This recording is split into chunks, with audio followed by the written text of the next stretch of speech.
हो सकता है। क्यों? ओनर शहजाद के काबिल नहीं है मेहमत। तुम दोनों के दरमियान मसला कुछ और है। शहजाद तो एक बहाना है। ऐसा कुछ नहीं। अरे ऐसा ही है। तुमने अपने दोस्त को खो दिया है। मैंने नहीं खोया मेहमत, वो ऐसे ही चाहता था, अपना रास्ता अलग करना चाहता था वो। मैं तो तुम दोनों के हाल पे हैरान हो रहा हूँ। तुम्हें औरतों से कभी कोई प्रॉब्लम नहीं रही, लेकिन इतने अरसे तुमने तो कभी किसी को ठहरने नहीं दिया। उन औरतों की कोई अहमियत नहीं थी। और ऑनर अलग था, एक बंद कमरे की तरह। वो तो उल्टा ही सोचता था हमेशा।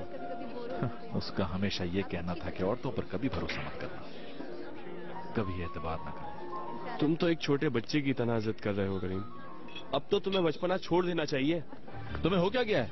किस तरह बात कर रहे हो मुझसे?